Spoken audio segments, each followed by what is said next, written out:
Birds on the Eastern Shore by Dr. Wayne Bell.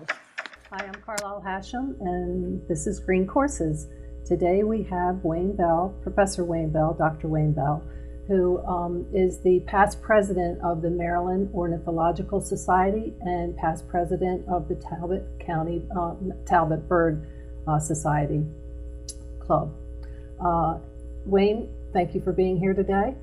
We'll start off with birding, because I think there's this misconception that when someone thinks birding, they think, oh, I'm supposed to sit out there for a long time and see one bird. So what do you think about that, Wayne? Well, thanks very much for having me here today. A real pleasure. Yeah, for a long time, birding was associated with older people in tennis shoes walking around and identifying birds in parks and things like that. It's really come a long way from that, and in fact, we do a great deal with young people now, trying to use birding as a way of getting them outdoors. It's become cool because they can get data that they can report that's used by other people. They also, there's an element of competition in terms of, I've seen more birds than you've seen, and there's some good educational activity that's associated as well.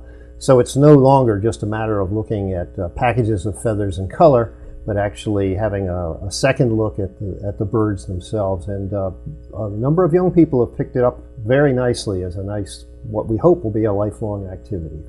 Now, Pickering Creek has a lovely amount of pictures here, and they're an Audubon Center in Talbot County, and Wayne has an association with them. What is that, Wayne? Well, I'm working there now as a volunteer, but being as it's in the county, they're also associated through me and others with the Talbot Bird Club, which is a chapter of the statewide Maryland Ornithological Society. There are 15 such chapters around the state, from the mountains to the ocean, you might say. Pickering Creek is sort of our little gem here in Talbot County, and the affiliation I have with them right now is we're developing a bird monitoring program there to get a handle on the seasonal changes in species, winter versus spring versus migration versus summer breeding, but also to get an idea of the relationship between the occurrence of some species and the specific habitats that are there. Pickering Creek has done a marvelous job of doing some wetland restoration and maintenance there, which creates a really new habitat out of previously very wet and unproductive farmland. But also they have some very nice mature forests and so on. And no habitat can go unmanaged, and so the idea here is to help establish what birds are there and their numbers, and then help the management of Pickering Creek make some decisions about how to maintain the key habitats that they have. Now, Wayne, you were telling me about looking at a bird and the many things that you can see when you're looking at a bird, their activities. Could you tell us about that? Sure.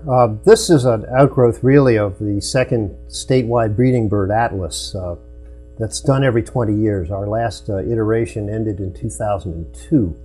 So we're about halfway on to the next one. The basic thing is to establish whether birds in the summer, if you see one, is breeding or not. And in order to do that, you have to look at its behavior. You just can't see for the fact that if there's a goldfinch there, it's actually breeding, even if it's in the period of time when it's supposed to be. So you look at things like the bill, and that in particular, is it carrying food? Birds don't carry food unless they've got nestlings. They swallow their food right away. And so if a bird is carrying a caterpillar or seeds or whatever, that's a good sign that it's breeding. In fact, that confirms it's breeding as far as the atlas is concerned. Same is true for carrying nesting materials. If you see a grackle with a bill full of grasses or something like that, or a chipping sparrow with hair, or a hummingbird, this is always fascinating, a hummingbird gathering spider webs for its nest. That's another confirmation. Those are behaviors that a lot of people who just identify birds or keep lists don't really get to see. And so it's that looking at what they're doing, how they're singing, how often they sing, whether they come back to the same place several days in a row, all of those things contribute not only to whether, say, the bird is breeding or not, but also to its longer-term appreciation of the kind of behavior that it exhibits. It makes them more than just that bundle of feathers I mentioned. We were talking about the osprey at Horn Point and the eagles that nested before them. So could you tell our audience about the birds that you see there?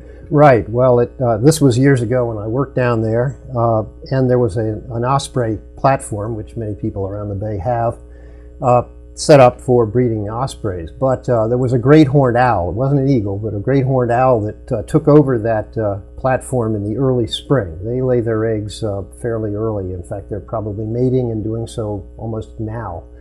And they raised their young, and we got to actually watch them, put a telescope on them and watch them over a period of a couple of months. And by about St. Patrick's Day in March, the ospreys tend to return, and they get interested in building nests pretty soon. So there was a period of time of a few weeks where there was some interesting interaction between almost full-grown owls and their parents, and the ospreys who basically wanted to rent that apartment. And so eventually the owls actually leave the nest, and when that happened, the ospreys moved right in. As far as I know, both of them have successfully raised their generations in their respective times. But it's kind of fascinating to be able to watch an owl go through its whole breeding cycle, and from eggs to nestlings at eye level, right outside your door almost. I would just like to hear how an osprey would go after an owl. We're talking about two fairly big birds. Yeah, absolutely. And the owl's quite a predator. I mean, they can take skunks and large mammals like that. So it's not, when they get defensive, it's pretty interesting. The ospreys basically try to harass them.